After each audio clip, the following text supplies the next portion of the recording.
आज मैं बात करूंगा कैंसर सेल्स और उनकी ब्लड सप्लाई पर।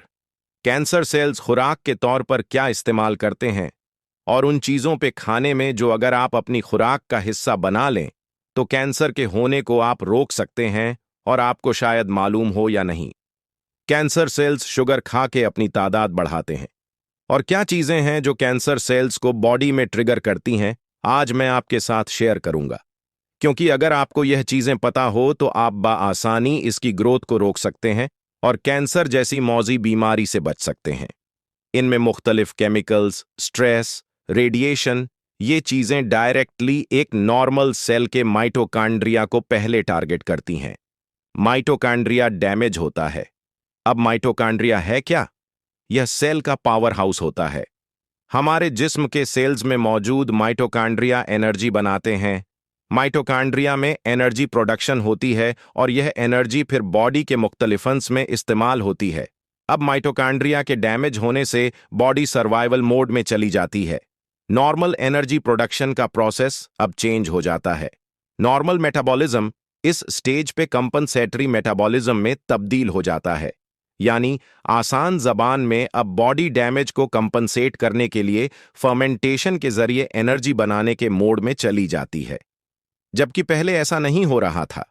पहले फर्मेंटेशन की बजाय ऑक्सीजन को इस्तेमाल करते हुए सेल्स एनर्जी बना रहे थे। अब mode of energy production change हो गया और इस फर्मेंटेशन में इस्तेमाल होती है शुगर।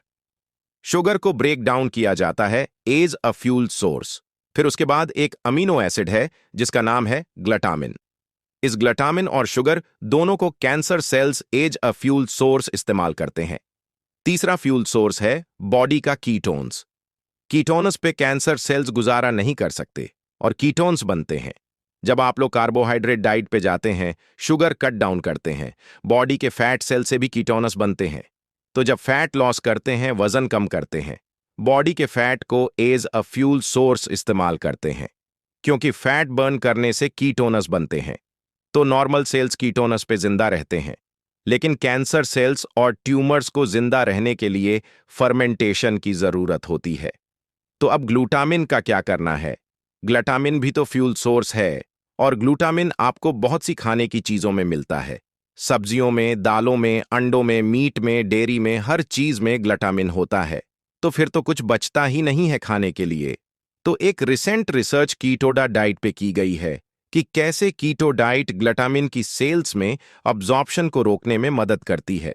इस रिसर्च का लिंक मैं इस वीडियो के नीचे भी डाल दूंगा।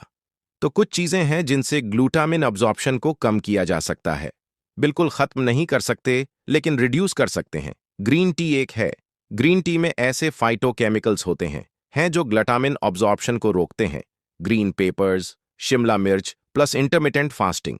तो कैंसर सेल्स को रोकने के लिए आपको कैंसर की अंडरस्टैंडिंग लेनी होगी और असल मसला है डैमेज्ड माइटोकांड्रिया का और फर्मेंटेशन का और इन फ्यूल सोर्सेज को मैनेज करने का।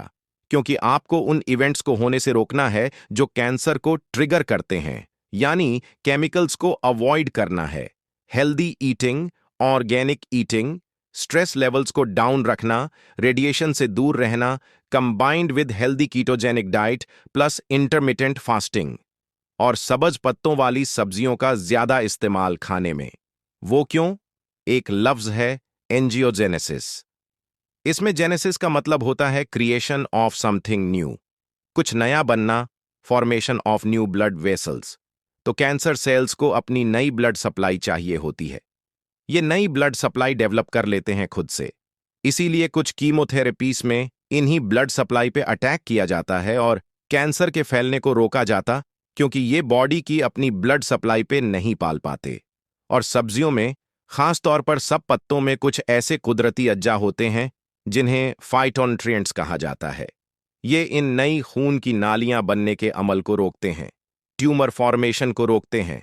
तो अगर आप शुगर को कट ऑफ कर दें, ज्यादा पत्तों वाली सब्जियां अपनी रोजाना की डाइट में शामिल कर लें, तो आप कैंसर सेल्स की फूड और ब्लड सप्लाई को रोक पाएंगे और आप बहुत सी प्रॉब्लम से भी बच जाएंगे। क्योंकि बदतरीन सूरत यह होगी कि आपको पता चले कि कैंसर हो गया और फिर इसे आप रिवर्स करने की कोशिश करें और फिर इस पर रिसर्च शुरू करें, जबकि इससे बचना बहुत आसान है। उम्मीद करता हूं यह मालूमात आपके लिए फायदेमंद साबित हों। मिलते हैं नेक्स्ट वीडियो में। अल्लाह हाफिज।